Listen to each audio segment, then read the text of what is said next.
Halo kawan-kawan kasus Apik. Pada video ini, kasus Apik akan membahas tentang peristiwa pembunuhan yang menimpa hidup dari Andres Escobar, kapten timnas dari Kolombia. Selamat menyaksikan.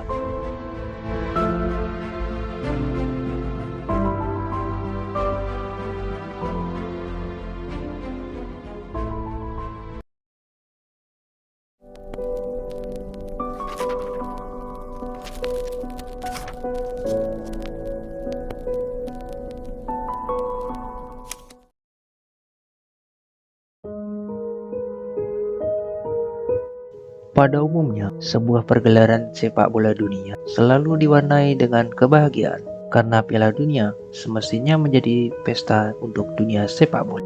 Namun, sangat berbeda yang terjadi pada tahun 1994. Lebih tepatnya, pergelaran tersebut digelar di USA, Amerika Serikat. Pada pergelaran tersebut telah menyisakan sebuah kisah pilu. Bagaimana tidak? Pemain belakang dari timnas Kolombia yang ketika itu ia ditunjuk sebagai seorang kapten harus meregang nyawa hanya karena sebuah gol bunuh diri. Kasus pembunuhan Andres Escobar ini sangatlah mendunia. Kematiannya adalah sebuah ironi. Sebuah pergelaran yang semestinya diwarnai dengan kemewahan malah menjadi sebuah kisah buruk. Karena kalaupun ada kemuraman dalam pergelaran tersebut, seharusnya hanya dipicu oleh sebuah kekalahan-kekalahan yang wajar dalam sebuah permainan dan bukan karena sebuah kasus kriminal. Andres Escobar dipanggil dan didatangkan dalam Piala Dunia tersebut untuk memimpin sebagai seorang kapten dan membela timnas negaranya.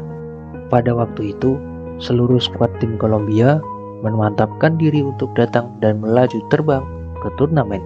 Kolombia sebenarnya di saat itu sangatlah overpower. Pada waktu fase kualifikasi Piala Dunia di grup A Amerika Selatan, ketika itu Kolombia melalui 6 laga dengan kemenangan sebanyak 4 kali dan 2 hasil imbang. Salah satu dari pertandingan yang fenomenal, yakni ketika Kolombia berhasil menaklukkan Argentina dengan skor 5-0, yang dimana kemenangan tersebut menjadi bukti status juara grup A. Dalam beberapa laga menuju Piala Dunia tersebut, Kolombia sebenarnya memenangkan seluruh pertandingan dan hanya menerima kekalahan sebanyak 1 kali.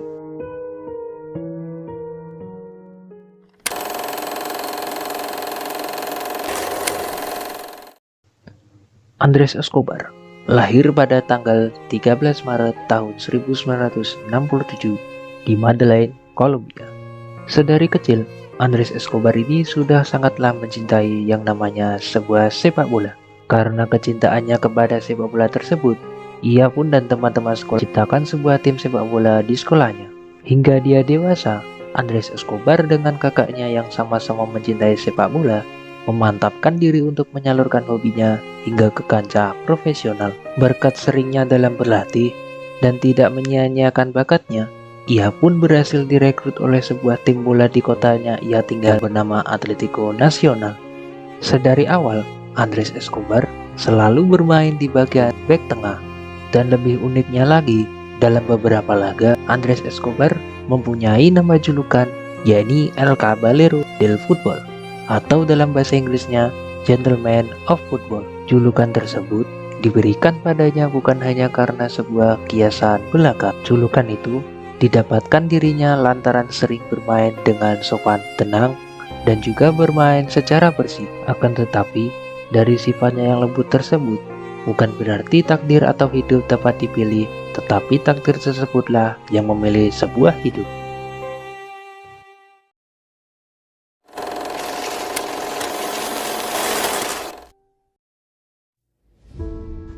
Pada tahun 1994 kala itu, Andres Escobar sebenarnya dipanggil untuk timnas Kolombia tanpa mengikuti sebuah pertandingan kualifikasi. Akan tetapi, berkat kemenangan Kolombia pada pertandingan kualifikasi, timnas Kolombia pun berminat mendatangkan Andres Escobar dan ditunjuk sebagai kapten tim. Kolombia kala itu diprediksi oleh beberapa pemain top digadang-gadang akan kompak hingga mencapai semifinal Piala Dunia. Namun sangat disayangkan, Kolombia waktu itu memulai pertandingan dengan kekalahan 1-3 dari Rumania.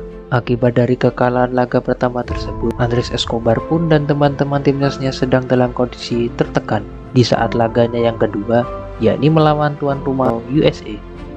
pada tanggal 22 Juni 1994 adalah awal pemicu dalam sebuah tragedi. Lebih tepatnya, pada menit ke-34, sebuah serangan umpan silang yang datang dari lini depan Amerika dicoba dihadang Andres Escobar.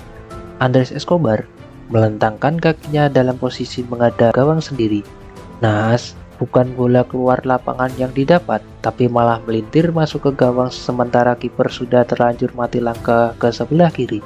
Hingga babak kedua usai, Kolombia pun kalah 2-1 dari Amerika dan membuatkan Kolombia pun berakhir. Kolombia yang diperkirakan akan kuat dan overpower harus tersingkirkan dengan begitu cepat. Sangat disayangkan, Kolombia harus merasakan pil pahit kekalahan dan pada akhirnya mereka pun dipulangkan.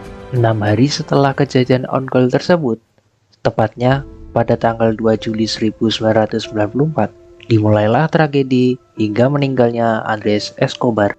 Pada malam tragedi tersebut, sebenarnya seluruh tim sudah diberitahukan oleh manajer untuk tetap tinggal di rumah. Perintah tersebut disampaikan dari sang manajer lantaran disinyalir akan adanya sebuah ancaman.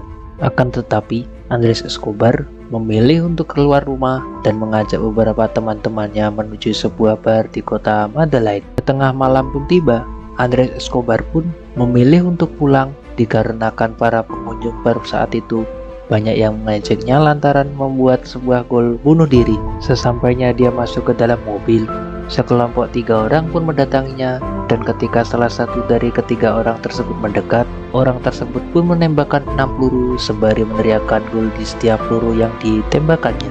Selang beberapa menit kemudian, sebuah ambulan pun didatangkan. Namun pada 30 menit kemudian, Andres Escobar dinyatakan telah meninggal.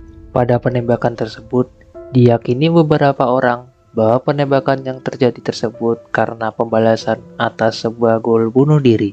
Menurut desas-desus dari beberapa masyarakat Kolombia, kejadian tersebut juga ada kesangkut pautnya dengan perjudian para kartel narkoba. Namun, sebuah fakta baru pun ditemukan bahwa sedari awal, yakni sejak kekalahan Kolombia melawan Romania, para pemain timnas Kolombia sudah diancam oleh beberapa anggota kartel narkoba.